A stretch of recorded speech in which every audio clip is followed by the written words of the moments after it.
Hello guys. तो चलो अब हम अपना नई वीडियो को स्टार्ट करते हैं।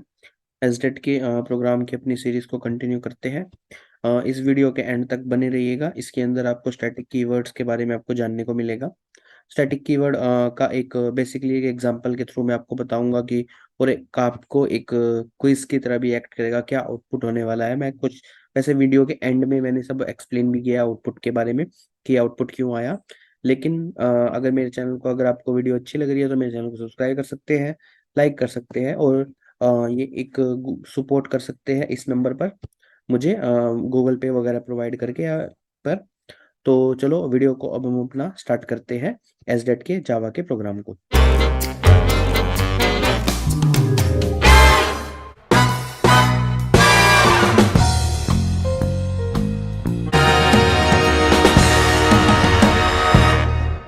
तो स्टैटिक कीवर्ड है कि ना, इंटरव्यू का बहुत ही इंपॉर्टेंट क्वेश्चन है। इससे एसोसिएटेड एक प्रोग्राम दे दिया जाता है, उसका आउटपुट पूछा जाता है। जनरली ऐसे ही क्वेश्चन पूछा जाता है। तो जो स्टैटिक कीवर्ड है ना, बेसिकली क्या होता है, ये एक वेरिएबल्स भी होते हैं और मेथड भी होते हैं। दो तरीके के हम स्टैटिक यूज कर सकते हैं। अगर मैं क्लास के मेनली इसका दो यूज होता है। पहला तो इसका ये होता है कि किसी वैल्यू को आप ऑब्जेक्ट की बजाय क्लास लेवल पर स्टोर कराना चाहते हो, जिसको आप कहीं फर्दर यूज करो नेक्स्ट टाइम पे, तो वो ज्यादातर स्टैटिक का यूज किया जाता है। दूसरा इसका सबसे मेजर यूज होता है, किसी भी फंक्शन को आप ऑब्जेक्ट के थ्रू ना कॉल करके आप उसके क्लास के नेम से कॉल कर सकते हैं। तो ये दो मेन रीजन है स्टैटिक वेरिएबल के या फिर मेथड के लिखने के, क्योंकि ये क्लास से बिलोंग करता है तो उसके क्लास के नेम से कॉल किया जाता है, ना कि ऑब्जेक्ट से। तो जनरली यही यूज होता है। दूसरा, चलो एक एग्जांपल के साथ समझते हैं और उसका आउटपुट निकालने की कोशिश करते हैं, क्या उसका आउटपुट आया और क्यों आया। जैसे मान लो एक मेन मेथड एक क्लास है, इसके अंदर मैंने तीन वेरिएबल्स डिक्लेयर करे, एक नेम टाइप का, एक इंट और एक हमारा स्ट्रिंग टाइप का। इसमें से एक मैंने स्टैटिक रख दिया और दो नॉन स्टैटिक है, राइट। अब मैं क्या करूंगा, ये मेन मेथड पर psvm मेन मेथड के अंदर अपना अ, वो सेट करूंगा, एक मेन का ऑब्जेक्ट बनाता हूँ जोन के नाम से। अब मैं जोन से मैं नेम को भी कॉल कर सकता हूँ, एज को भी और एड्रेस को भी।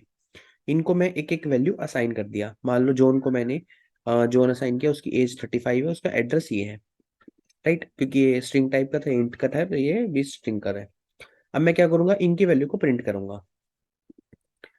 मैंने क्या किया, जोन को प्रिंट करा है, उसकी नेम को। तो क्या प्रिंट होगा, जोन। एज क्या प्रिंट होगी, 35।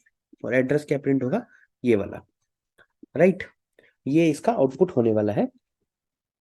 तो अब मैं क्या करूं, एक और नया मेथड बनाता हूँ, नया ऑब्जेक्ट बनाता हूँ स्मिथ नाम का। ठीक है। अब बेसिकली क्लास के लेवल पर होते हैं जो स्टैटिक होते हैं, जो नॉन स्टैटिक होते हैं ये ऑब्जेक्ट लेवल पर होते हैं। तो अगर मैं स्मिथ डॉट नेम करूंगा, यहाँ पे मैंने असाइन किया है इनको, लेकिन यहाँ पे मैंने कुछ असाइन नहीं किया। तो इसलिए इसकी जो वैल्यू होगी, उसकी वैल्यू क्या होती है, जो बिल्कुल स्टार्टिंग स्ट्रिंग में हमारा बिल्कुल कोई वैल्यू डिफाइन नहीं होती, उसको बोलते हैं नल। नल असाइन होएगा। एज को स्टार्टिंग में डिफॉल्ट वैल्यू होती है 0। और इसी तरह अब एड्रेस, एड्रेस हमारा स्टैटिक था, तो जो एक बार हमने इसको वैल्यू असाइन कर दी तो वो क्लास लेवल पर चली जाएगी, ना कि ऑब्जेक्ट लेवल पर। तो इसलिए 101 मेन स्ट्रीट, ये इसका आउटपुट होगा। ठीक है, ये तो था। और इसका आउटपुट क्या होगा, जॉन। और इसका आउटपुट क्या होगा, 35। इसका आउटपुट क्या होगा, ये वाला। ये था बेसिकली। अगर मैं बिना किसी ऑब्जेक्ट के असाइन करे, अगर मैं किसी क्लास को नॉन स्टैटिक यूज करता हूँ तो वो उसकी डिफॉल्ट वैल्यू के साथ अलाइनमेंट होती है। लेकिन अगर मैं उसको स्टैटिक बना दूंगा तो वो क्लास लेवल पर हो जाएगा। तो इसीलिए ज्यादातर ये स्टैटिक का इसलिए यूज किया जाता है, किसी और क्लास के अंदर आप किसी वेरिएबल को आप कॉल करना चाहते हो, उस वैल्यू को प्रिजर्व रखना चाह रहे हो ताकि वो क्लास लेवल पे रहे, तो इसलिए हम स्टैटिक लगाते हैं। जितने भी run time variable, real time में क्या होगा, आप एक वेरिएबल को दूसरे वेरिएबल के अंदर कॉल कराना चाहोगे। जैसे एपीआई का एक रिस्पॉन्स है, वो एक्स आया मान लो, उस एक्स को किसी और क्लास के अंदर आप यूज करना चाहते हो, तो आप उस रिस्पॉन्स के आईडी को गेट कराओगे और उसको स्टैटिक डिक्लेयर कर दोगे। उससे क्या होगा, वो नेक्स्ट क्लास के अंदर भी यूज हो पाएगा। ये इसका सबसे बेस्ट यूज है जो रियल टाइम में भी हम करते हैं। तो चलो इस प्रोग्राम को हम एग्जीक्यूट करते हैं। ये मैंने इसका एग्जीक्यूट किया, ये इसका रिस्पॉन्स आया, जोन 135। ये देखो नल 0 और ये देखो, ये इसका एक मेन वो था। तो ये तो था बेसिकली आपके इसके अंदर, मैंने क्यू भी आपको बताया कि इसके अंदर क्यू है। अगर ऐसे ही मेरी वीडियो अच्छी लग रही है तो लाइक कर सकते हैं, शेयर कर सकते हैं, सब्सक्राइब कर सकते हैं मेरे चैनल को। इसका मैंने रियल टाइम भी आपको बताया है कि क्यों हम क्रिएट कर रहे हैं। रियल टाइम में हमारा मैंने आपको एग्जाम्पल के थ्रू भी बताया।